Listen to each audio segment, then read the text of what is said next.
E a gente, no Ministério da Cultura, na verdade, esse processo é um processo que tem, para mim, uma continuidade. Eu faço parte de uma geração em que educação e cultura estiveram muito próximas, particularmente nos anos 50 e 60. Participei de todos os movimentos que culminaram, inclusive, com, não só do ponto de vista dos estudantes, o papel que a UNE desempenhou no sentido do cinema novo, do sentido das discussões culturais que aconteciam no âmbito estudantil, onde a parceria entre as universidades, os artistas e a comunidade eram absolutamente importantes no processo que estávamos construindo, que foi obstruído. Ótimo, obrigado. Mas que a gente teve aí o percalço do processo ditatorial, que foi muito brabo, foi um momento muito difícil. Houve uma tentativa de interromper todo esse processo e a ditadura percebeu claramente, inclusive, que essa relação entre educação e cultura era a relação estratégica, porque nós chegamos em 69, praticamente já no momento em que colocamos em xeque todo o processo da ditadura. Eles não tiveram outra alternativa senão fazer o ato institucional número 5 em 69, e em 62 a mudança, que foi bastante danosa, que foi essa separação entre educação e cultura, que hoje a gente começa realmente a reaproximar de uma forma sistemática. Mas, na verdade, nesses últimos 50 anos, e eu tenho mais de 50 anos de profissão, são 55 anos de profissão, e de militância e de discussão das questões culturais, porque mesmo durante o processo da ditadura, com esse afastamento que foi estabelecido e que realmente não foi quando o Ministério da Cultura se separou do Ministério da Educação que houve esse apartamento. Pelo contrário, isso já foi estabelecido no momento em que a Lei de Diretrizes e Bases de 72 colocou essa diferença como uma diferença. O ensino de humanidades, o ensino da cultura e das artes na escola foi absolutamente excluído, e porque eles percebiam que era esse binômio que trazia justamente a construção da cidadania. Na verdade, a cidadania cultural ficou extremamente prejudicada na medida em que os currículos escolares se empobreceram. Eles quiseram transformar a educação em mero adestramento. A verdade é que isso permaneceu durante muito tempo. Hoje, a gente começa a fazer essa reaproximação. O Ministério da Cultura, na verdade, nesses últimos 10 anos, tentou, vamos dizer, restabelecer essa relação com o Ministério da Educação de uma forma sistemática, mas o Ministério da Cultura é um ministério muito mais jovem e muito menos robusto. Na verdade, esse ministério se constrói a partir do governo Lula, um ministério como nós achamos que deveria ser. E quando eu digo nós, é a sociedade brasileira. Porque, na verdade, o Ministério, quando se separa do Ministério da Educação em 85, para se constituir o Ministério da Cultura, ele tinha muito poucas condições. A parte rica ficou com a educação, nós ficamos com um orçamento bastante reduzido e com uma enorme incumbência de fazer com que a cultura estivesse presente em todos os estados e regiões brasileiras, o que foi extremamente difícil. Aí, quando chegamos em 90, quando estávamos começando a nos organizar, eu digo sociedade e governos, havia perspectiva, de repente, de Lula ser presidente em 90, e começamos havia uma grande inquietação do Brasil no sentido de recuperar esse tempo perdido durante o processo autoritário. Veio Collor. Collor extingue o Ministério da Cultura e todos os organismos da cultura e nos coloca diante de uma realidade. Nós temos que realmente tomar uma atitude. 2 anos depois, Collor saiu, Itamar reconstitui o Ministério quase que formalmente, e durante o governo Fernando Henrique, o Ministério foi reconstituído, mas não a partir da responsabilidade do Estado, no sentido dessa garantia de cultura como direito, entendeu? Como política de Estado.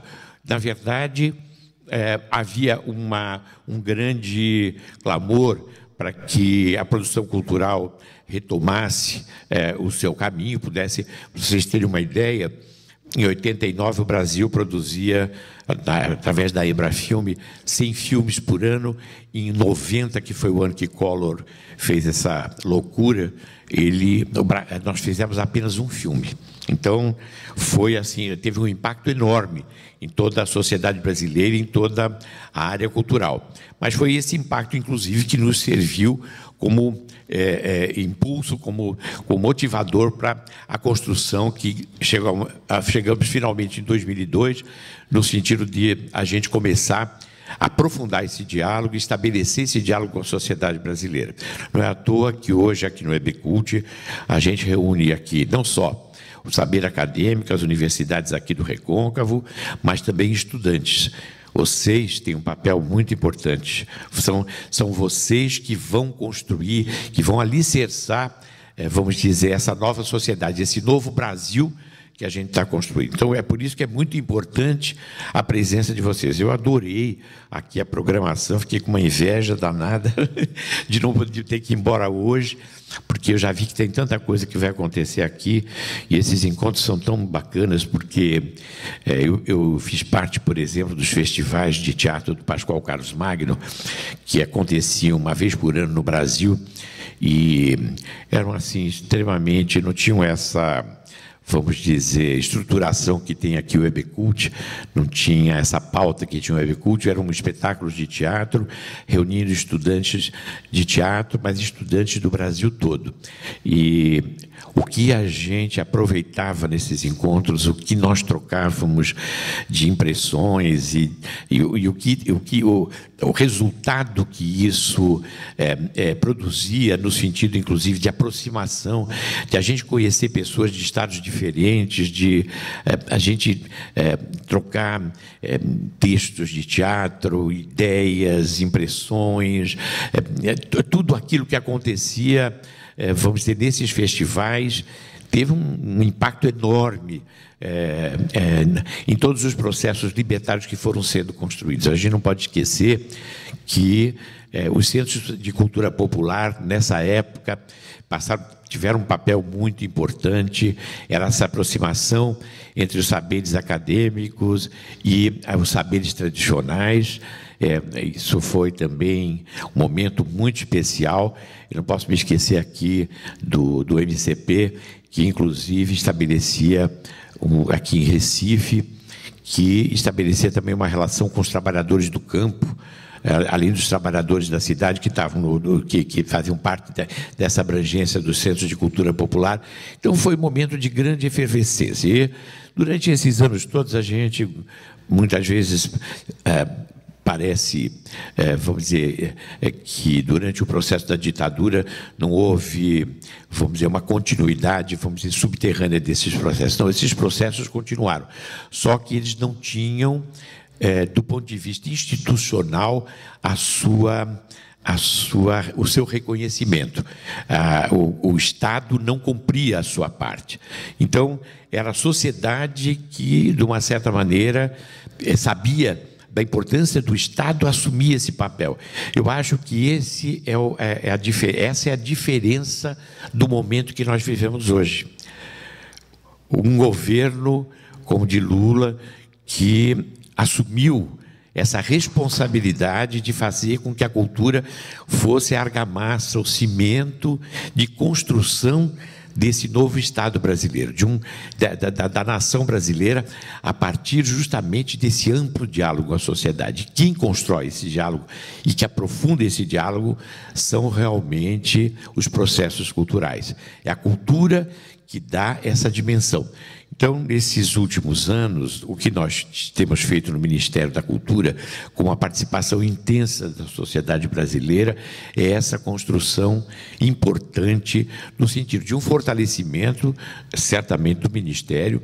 O Ministério, hoje, é um ministério que dialoga com o Brasil todo, é um ministério que tem uma presença nacional e uma presença internacional, porque participamos de encontros internacionais, com prioridade aqui para a América do Sul e para os países africanos, que são os nossos países, vamos dizer, são os países irmãos aqui, mas a África como um berço, um dos berços do nosso processo cultural, né, através de vocês aqui na Bahia, tem essa intensa contribuição da cultura afro-brasileira, né? Mas também das culturas indígenas. Todo o processo que a gente construiu foi um processo muito importante. O Ministério, quando nós entramos, tinha apenas 0,2% do orçamento da nação. E estava totalmente fundamentado apenas no financiamento da produção cultural através da Lei Rouanet, que se dava de uma maneira extremamente distorcida, com uma forte concentração ali no Rio e em São Paulo, particularmente nas cidades, né, nas capitais, e não era de uma forma abrangente, não era nas capitais, mais concentrados em grupos, porque na medida em que as empresas vamos dizer, através do imposto de renda devido, elas financiavam projetos que muitas vezes não contemplavam o conjunto da sociedade. Então, desde o primeiro momento, o projeto A Imaginação a Serviço do Brasil, que foi o projeto de governo de Lula e que foi construído a partir de uma grande consulta nacional, estabelecia que nós tínhamos que justamente contemplar todos esses questionamentos e contemplar os clamores da sociedade brasileira no sentido da construção de um ministério que realmente representasse essa pluralidade, essa diversidade cultural brasileira e que fizesse com que todas essas faces, né, da nossa diversidade cultural tivessem presente, né? Nós, desde o início, trabalhamos sobre 3 eixos para as nossas políticas culturais. O eixo simbólico, que é o eixo da criação, né? O eixo da cidadania, que é o eixo dos direitos, que é um dos eixos que está justamente alicerçando aqui esse encontro, e a economia da cultura, que justamente estabelece uma relação entre vamos dizer, entre cultura e economia, né?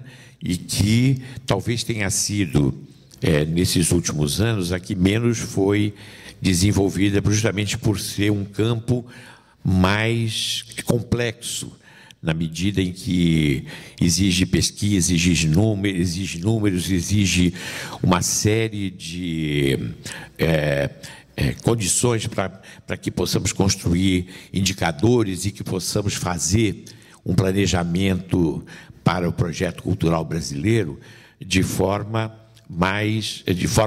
vamos dizer, sistêmica e com números que possam permitir que a gente faça esse acompanhamento, que a gente possa, vamos dizer, ter uma ideia de como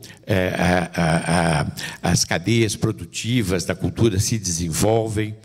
E eu acho que essa é a missão que hoje nós enfrentamos na gestão Ana de Holanda. A ministra Ana de Holanda, quando entrou no Ministério, eu tive no Ministério, eu participei da criação da Secretaria da Identidade e da Diversidade Cultural, quando nós fizemos a primeira grande reforma estrutural do Ministério, e que nós fizemos, o Ministério se constituiu de novas secretarias muito mais estruturantes, e eu estive à frente durante 6 anos da Secretaria da Identidade e da Diversidade Cultural. Foi o momento em que Gil e nós lá do Ministério, a partir da minha secretaria, inclusive, estivemos presentes na convenção da Unesco, sobre a promoção e a proteção da diversidade das expressões culturais, onde nós tivemos um papel absolutamente fundamental. havia ainda uma separação entre saberes tradicionais e as linguagens artísticas, que estava expresso até no próprio nome da convenção, que era a Convenção sobre a Promoção e a Proteção da Diversidade, dos conteúdos culturais e das linguagens e das linguagens artísticas e das expressões artísticas, perdão. E nós sugerimos que fossem apenas expressões culturais, na medida em que a gente que a gente achava extremamente, vamos dizer, grave essa separação que foi feita entre os saberes tradicionais e o que se costuma dizer de saber, se costuma chamar de saberes eruditos. Havia assim realmente um processo discriminatório. Eu acho que essa tem sido a maneira que o Ministério da Cultura tem trabalhado no sentido dessa aproximação e de estabelecer esse diálogo. Então, a Secretaria da Identidade e da Diversidade Cultural, vamos dizer, ela esteve trabalhando durante o tempo inteiro também sob a luz da Convenção da Diversidade Cultural.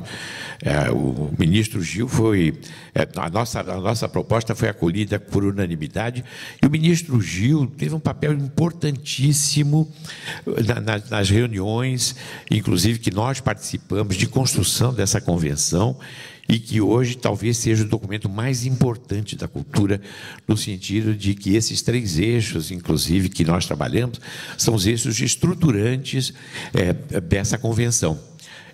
Vai haver agora, inclusive, uma nova convenção, onde a questão da comunicação da Unesco, agora no próximo ano, onde a questão da comunicação também é incluída. Então, hoje não é apenas educação e cultura, mas a questão da comunicação também passa a ser absolutamente estratégica, e nós sabemos o papel da comunicação nos dias de hoje, de forma como ela se estabelece, principalmente a partir das novas tecnologias, ela passa a ser um elemento extremamente importante, vamos dizer, para que a gente possa ter essa difusão, para que a gente possa ter essa democratização da informação, dos conhecimentos, e que esses diálogos possam ser travados também de uma forma bastante intensa, não só de forma presencial, mas também através das mídias eletrônicas, como a gente sabe que tem acontecido ultimamente. Também, nesses últimos 10 anos, as 2 conferências que nós fizemos de cultura selaram e aprofundaram a proposta inicial do governo. Então, nesses últimos anos, viemos construindo, a partir de um grande diálogo com estados, com municípios, um processo muito rico, um processo que não é fácil, na medida em que a sociedade não costumava ser ouvida, as políticas culturais eram ditadas, e a precariedade dos projetos culturais era extremamente visível. O que nós avançamos é inacreditável, eu digo isso porque não se pensava em que a gente pudesse estabelecer esse diálogo. Eu me lembro que o primeiro programa de cultura de governo, em 94, de Lula, e o primeiro programa que foi a partir de uma grande consulta nacional, e eu me lembro que eu fui a Tocantins, e até estive esses dias em Tocantins, num encontro semelhante a esse, muito rico, e eu tenho podido estar, nós do Ministério todos temos estado justamente com a sociedade nessa discussão, e a gente se sente muito contemplado no sentido de que, como a sociedade está justamente assumindo o seu papel no sentido realmente de travar esse diálogo e de ser realmente a força transformadora, de ser, vamos dizer, a sociedade se apropriando de tudo isso que está sendo, de uma certa maneira, sendo construído. E eu diria que... eu estava falando de Tocantins, né? E eu estava falando, olha, estou aqui anunciando que o primeiro programa de cultura de um governo que é construído a partir de uma consulta nacional. E aí um artesão, um homem do saber popular, com a sua sabedoria muito pragmática, falou assim: olha, eu não estou duvidando do governo Lula, não, mas como é que nós aqui em Porto Nacional, no Tocantins, vamos poder estar participando das políticas de cultura? De que forma? Qual é o mecanismo que a gente vai ter que nos permita estar dialogando com o centro, vamos dizer, com o Ministério da Cultura lá em Brasília? E realmente foi uma pergunta muito pertinente, porque a gente tinha que construir processos que permitissem que a sociedade se manifestasse claramente, que pudesse estar realmente participando. E foi a partir disso, inclusive, que as discussões se aprofundaram e passaram a fazer parte, vamos dizer, das preocupações de toda a área cultural, no sentido de estabelecer esse diálogo e esses mecanismos de participação, né? As duas conferências que nós fizemos foram muito importantes e elas, vamos dizer, com prioridade, colocaram a questão do Plano Nacional de Cultura e do Sistema Nacional de Cultura, que é que eu vou falar um pouquinho mais aqui adiante para vocês. Eu só estou fazendo esse preâmbulo para a gente, de uma certa maneira, colocar um pouco o que nos antecedeu, o que nós progredimos, mas o que nós precisamos avançar ainda. Porque certamente esse diálogo hoje está garantido, existe realmente uma nova realidade, mas ela só vai se institucionalizar a partir do momento em que o Plano Nacional de Cultura seja realmente implantado e que o Sistema Nacional, que já está para ser aprovado na pauta parlamentar, deve ser aprovado esse ano, ele se instale de forma a operacionalizar o Plano Nacional de Cultura. Assim como a educação e a saúde têm os seus planos nacionais, a cultura não tinha. Então, a cultura, como vocês veem, ela era um ministério extremamente precário. E, vamos dizer, considerado, Gil costumava dizer que era a cereja do bolo. E ficava como a cereja e não vamos dizer, de uma certa maneira, ficava um pouco assim, vamos dizer, à mercê, vamos dizer, de preferências, de divisões muito pessoais, mas não havia uma política que realmente fosse representativa do papel estratégico da cultura e daquilo que a sociedade brasileira esperava. Então, logo nos primeiros momentos, quando a gente fez o Cultura para Todos, que foram 22, 23 encontros que nós fizemos nacionalmente para discutir um pouco a questão do financiamento da cultura, mas que, na verdade, refletiram muito essa ansiedade que havia na sociedade brasileira no sentido de participar e de colocar, principalmente, as suas angústias e as suas preocupações no sentido de que esse projeto cultural realmente fizesse com que todos os estados do Brasil, as regiões brasileiras, tivessem representadas nesse conjunto da diversidade cultural. E isso, assim, nas reuniões, essa ansiedade aparecia de uma forma extremamente viva. E também o que nos dava muita preocupação na medida em que a gente falava, olha, o trabalho que a gente tem pela frente é extremamente árduo, no sentido de fazer com que todas essas vozes possam estar presentes, né, nessa construção. E a gente, agora já na gestão Ana de Holanda, nós temos uma extensa pauta parlamentar que foi construída, inclusive, nesses últimos 10 anos, e que está aí no Congresso, como o Vale Cultura, como o Sistema Nacional de Cultura, como a PEC 150, que estabelece 2% vinculados, como na educação, ao menos para a cultura, 1,5% para estados e 1% para municípios, ao menos, né? Como base, né? E também temos Tem outra, talvez essas sejam as mais importantes. O Procultura, que é a reforma que a gente está fazendo a partir de todas essas discussões na Lei Rouanet, na questão do incentivo fiscal, um aprofundamento e uma valorização do Fundo Nacional de Cultura, porque há uma desproporção muito grande entre o que é destinado para os incentivos e o Fundo Nacional de Cultura.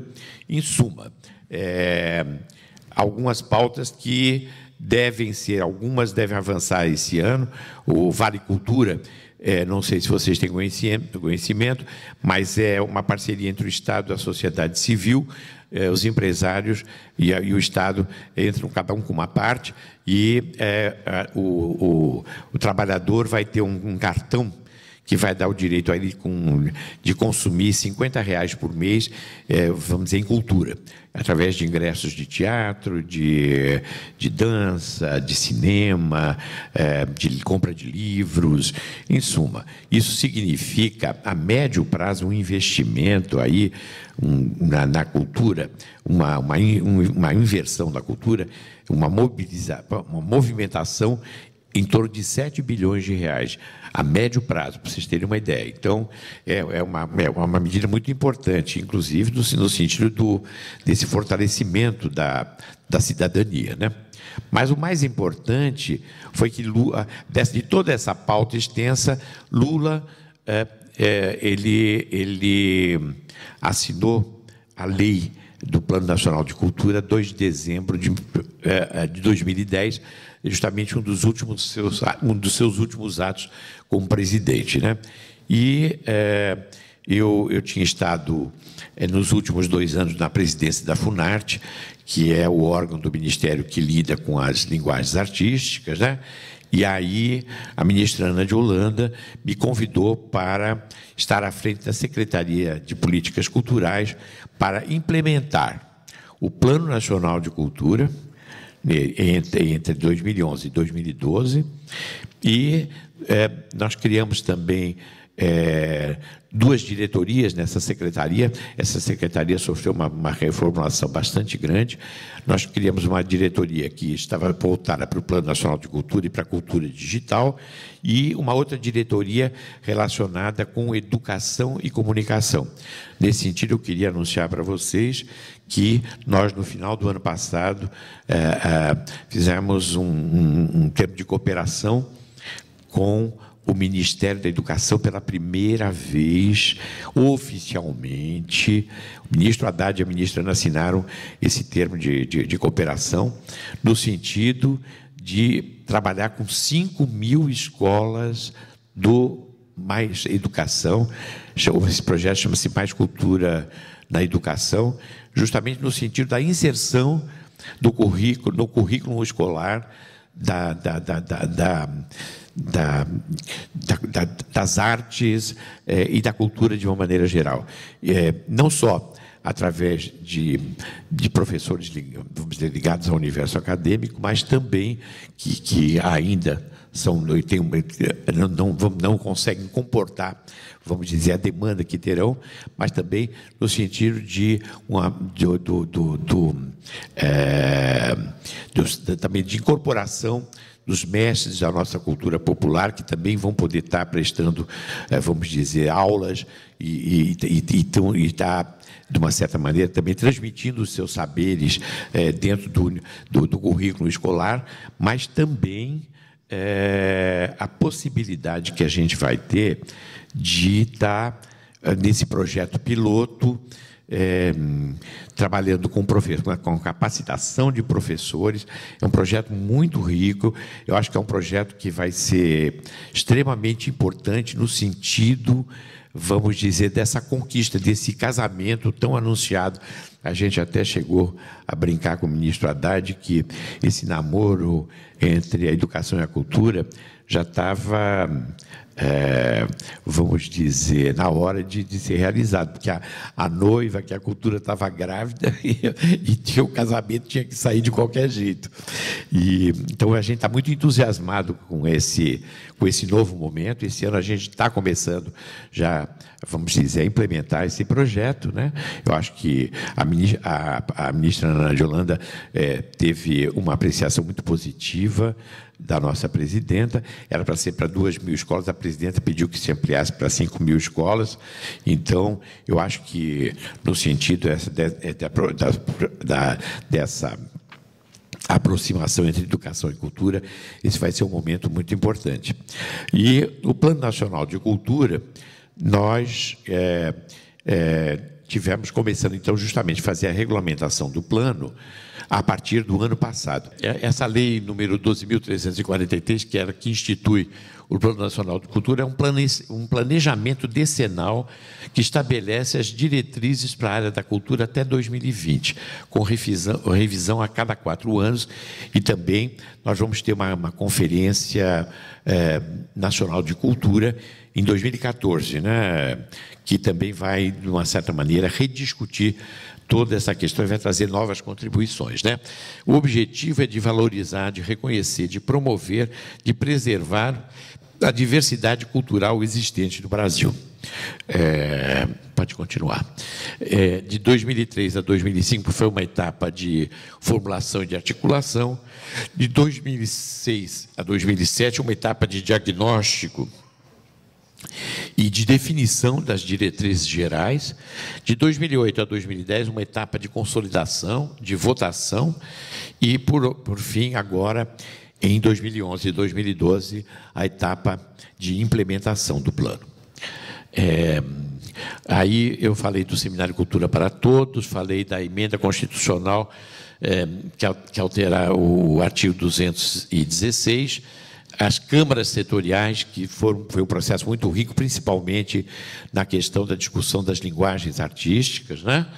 E a primeira Conferência Nacional de Cultura, que foi uma conferência que, pela primeira vez, reuniu realmente o Brasil todo, e foi uma conferência muito expressiva, onde a necessidade do plano surgiu como exigência e como, vamos dizer, uma questão absolutamente estratégica para ser espinha dorsal de um projeto cultural para o Brasil, né?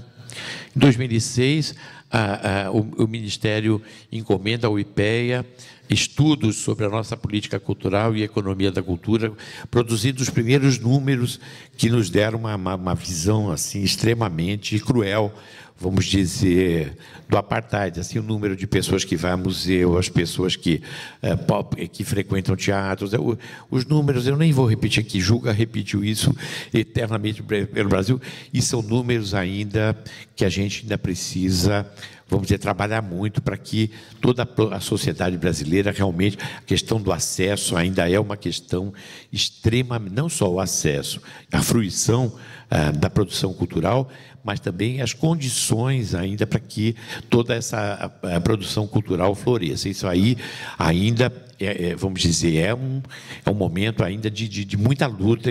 É por isso que esses diálogos que a gente tem estabelecido com a sociedade, eles são fundamentais para que a gente possa avançar e a gente possa ter sempre vamos dizer, realmente a possibilidade de real de a gente ter uma aferição do que está acontecendo, para que a gente possa, para que esse avanço ele realmente seja qualitativo, não seja uma coisa assim, apenas um desejo, entendeu? Nós tivemos audiências na Comissão de Educação e Cultura em 2007, foi feita essa pesquisa Munique do IBGE, que foi muito importante, que era nos municípios, né? Aí construímos um caderno de diretrizes gerais do PNC, e instalamos, em 2007, o Conselho Nacional de Política Cultural.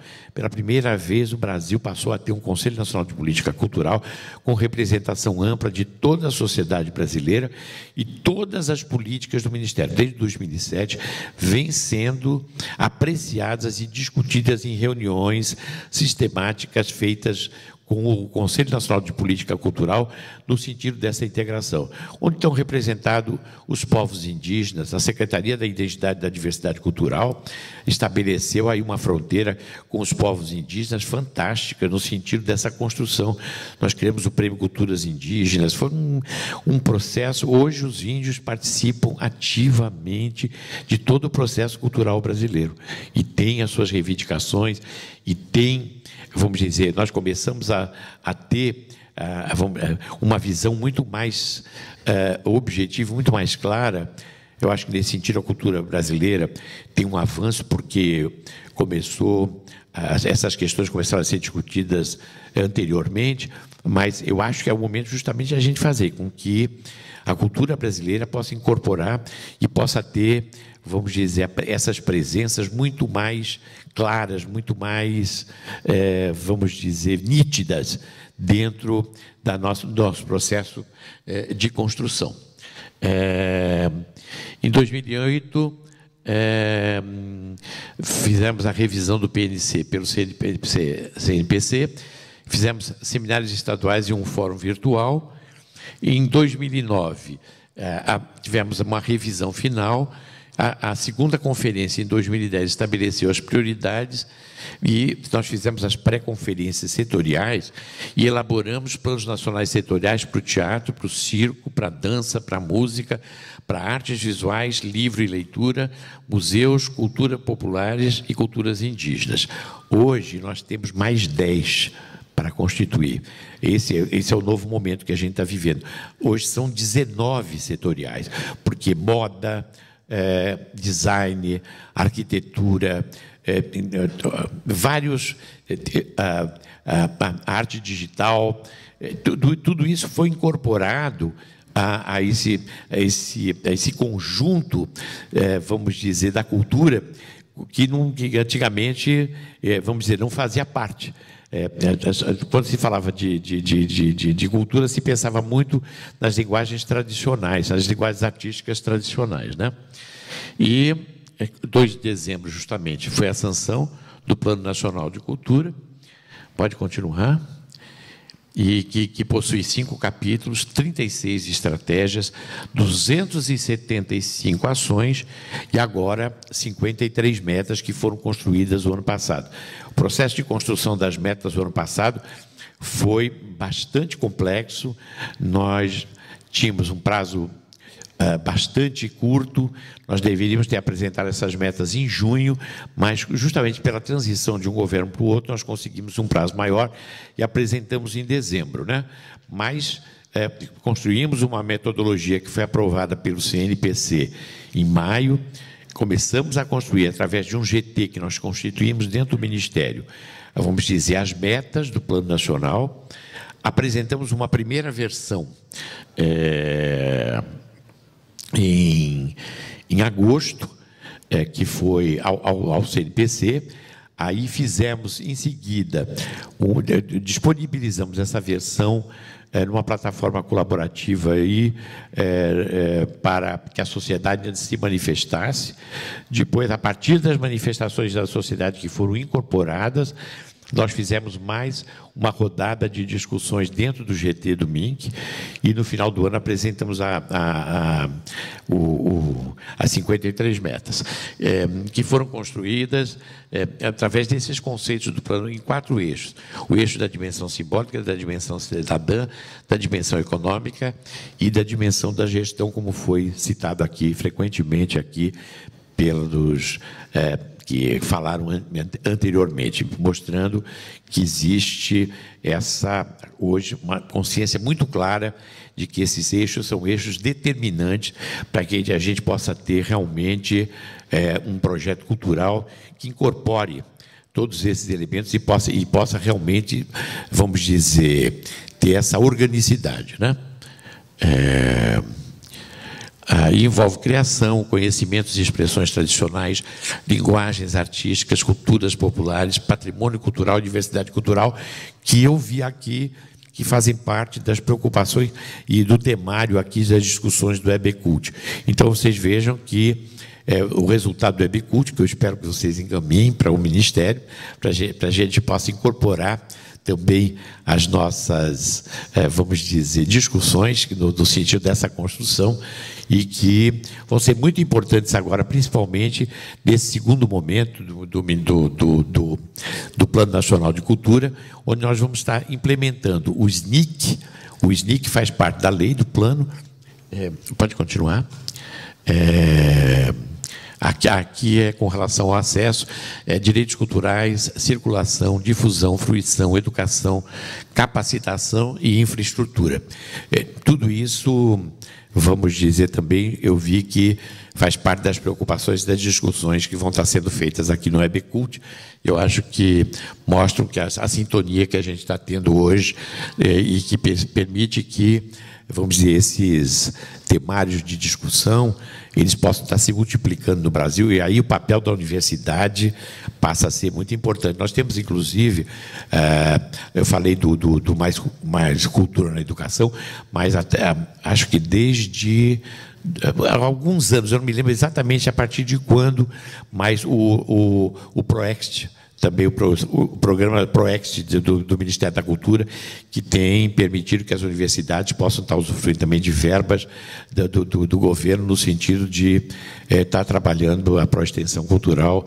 É um projeto bacana e que eu espero que cresça e que se desenvolva cada vez mais, né?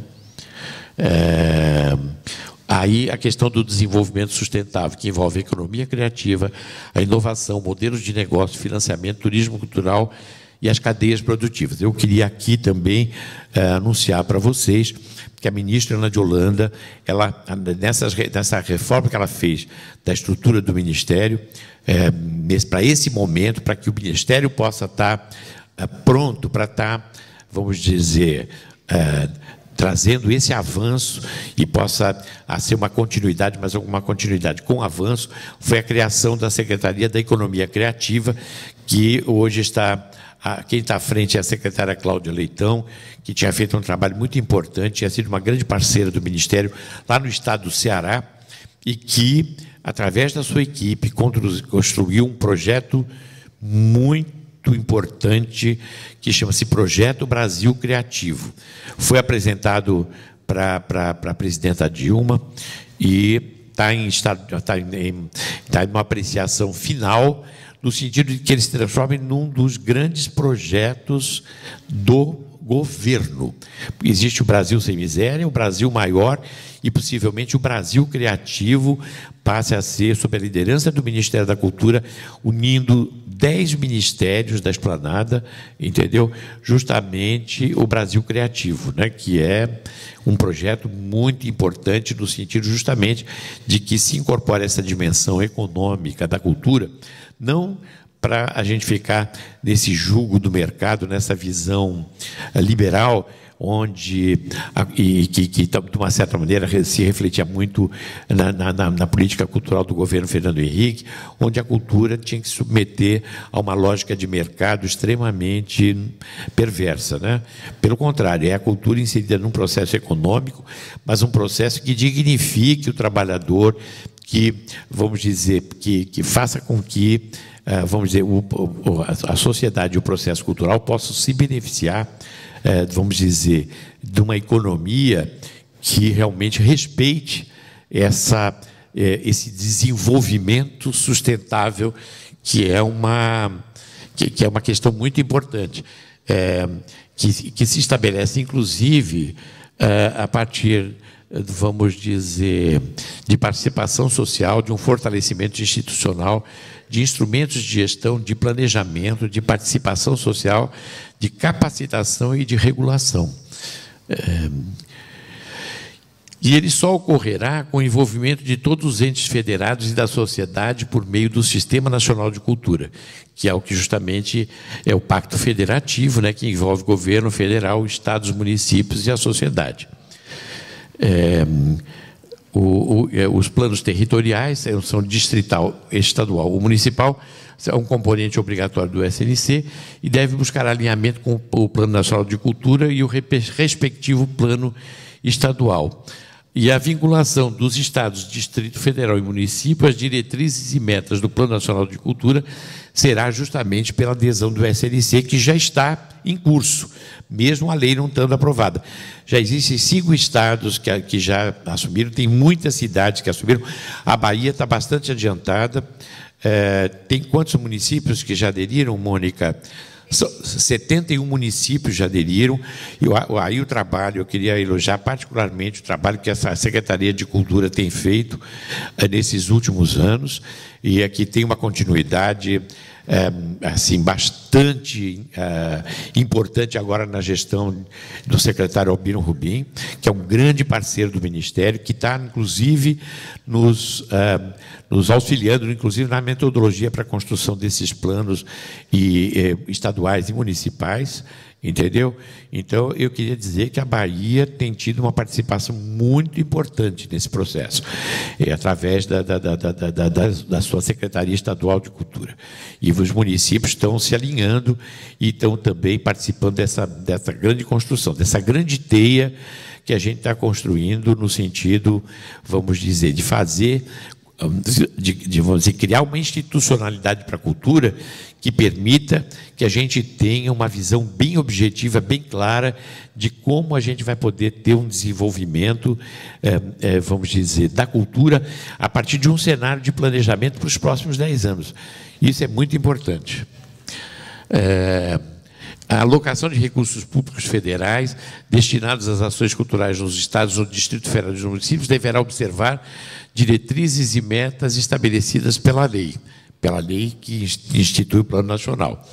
E os recursos federais transferidos aos estados, ao Distrito Federal e aos municípios deverão ser aplicados prioritariamente por meio de fundo de cultura, uma transferência fundo a fundo, que isso vai ser muito importante, porque facilita toda a parte burocrática, que será acompanhado e fiscalizado pelo Conselho de Cultura, segundo o artigo 6º da Lei 12.343, que é a lei do PNC.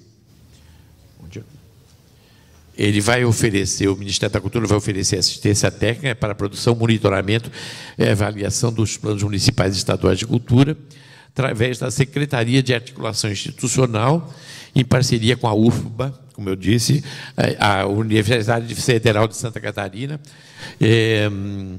que já, acho que esse número já está, são 20 municípios e 17 estados. Em 2012, eu não tenho clareza sobre esses municípios, acho que são os municípios que já aderiram, né?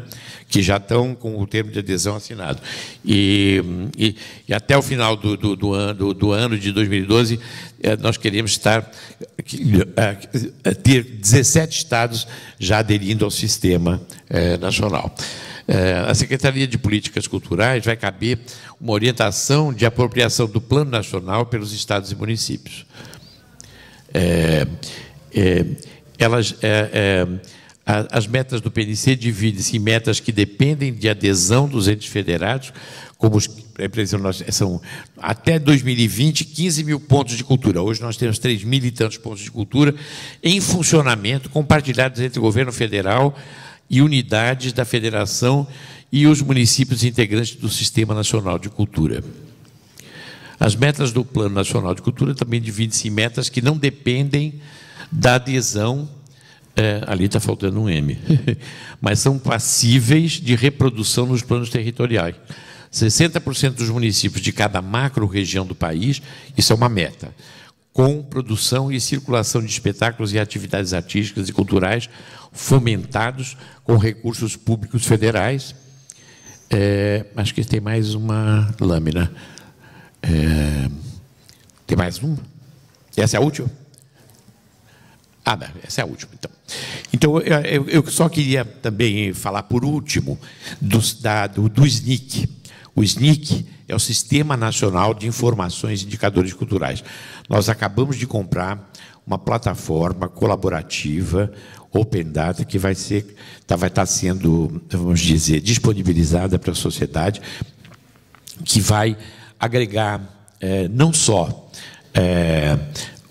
todas as informações que o Ministério da Cultura tem, no sentido, vamos dizer, de disponibilizar acervos da Biblioteca Nacional, que estão digitalizados, da Fundação da Funarte, da Fundação Casa Rui Barbosa, todo o acervo digitalizado do Ministério da Cultura, mais o Salig Web, ou seja, vai ser uma fonte de informação importantíssima e uma referência importante mas ela vai ter esse caráter interativo, é um caráter colaborativo, é uma plataforma extremamente sofisticada e que vai estar, inclusive, dando condições para a gente construir indicadores culturais específicos, porque justamente quando a gente fala de planejamento para os próximos 10 anos, a gente está falando também, os estados e municípios vão estar podendo participar, e esse pacto federativo vai estar extremamente presente. Então, todas as políticas que a gente vai estar desenvolvendo vão estar dialogando, vão estar online, e esse Sistema Nacional de Informações e Indicadores Culturais vai cumprir um papel fundamental para essa construção. Então, esse é o momento que a gente está vivendo, é o momento, vamos dizer, porque quem vai alimentar esse sistema é a sociedade civil, principalmente, são os acervos que vão sendo incorporados e que vão sendo compartilhados, que vão estar, vamos dizer, unificados nesse sistema e que vão permitir que a gente tenha cada vez uma visão mais clara para satisfazer aquela pergunta lá do artesão lá de Tocantins, no sentido de uma participação efetiva da sociedade cada vez mais nessa construção. E nesse diálogo importantíssimo. E o Brasil hoje ocupa um espaço muito importante. Ontem eu queria contar para vocês que eu tive na abertura feita pela presidenta Dilma, com a presença de representantes da Tanzânia, da Geórgia, da Nigéria, do governo transparente, né? É um open government, ou seja, é um acordo que foi feito entre a presidenta e o presidente Obama. Nesse último encontro, a Hillary Clinton estava presente. O Brasil lidera esse processo da transparência, a transparência em todos os níveis, fazer com que a sociedade brasileira possa ter, vamos dizer, todos os processos que o governo vai construindo e vai estabelecendo através de uma informação absolutamente transparente. O Brasil, nesse sentido, ele é absolutamente protagonista, entendeu? E até fez com que a Hillary Clinton se pronunciasse dizendo que o Brasil, nesse momento, tem um papel exemplar nesse sentido, e os Estados Unidos se sentem muito felizes de estarem sendo parceiros do Brasil nesse momento, mas ali havia toda a diversidade cultural, países da África, ali da área, vamos dizer, do leste europeu, ali participando desse encontro e fazendo com que, vamos dizer, a gente dê um passo mais à frente nesse sentido. A nossa presidência ela está construindo um sistema que já está uma boa parte implementado, onde ela vai ter informações online de tudo que está acontecendo no Brasil na mesa dela. Então, vocês vejam que a nossa presidenta hoje, não foi à toa que Lula escolheu Dilma como presidenta, como candidata, porque ele sabia dessa capacidade que ela tem, principalmente no sentido de aperfeiçoamento da gestão. E eu acho que todos nós estamos, tudo que foi aberto e tudo que foi conquistado no governo Lula, hoje está sofrendo um processo de institucionalização dentro de um rigor extremamente grande, no sentido de que isso tudo se consolide e se estabeleça de uma forma orgânica e que possa estar realmente obedecendo aí os padrões da boa administração, da transparência. É um sistema que combate o processo de corrupção, porque tudo fica muito claro. Então, os processos de corrupção têm muito mais dificuldade para se instalarem, ou seja, é um momento muito especial e, certamente, eu acho que aqui o Webcult vai poder trazer contribuições muito importantes. Estou muito feliz de podendo estar conversando com vocês hoje aqui. É a segunda vez que eu venho à Cachoeira. E tem aqui o patrimônio cultural da Bahia é enorme, mas particularmente aqui no Recôncavo a gente tem um conjunto de manifestações, não só do ponto de vista do patrimônio material, mas do patrimônio imaterial, sobretudo, que o patrimônio material justamente gente, como foi colocado aqui desde o início, e queria dizer que eu estou muito estimulado por esse nosso encontro e que espero que a gente se encontre muito mais vezes. Muito obrigado.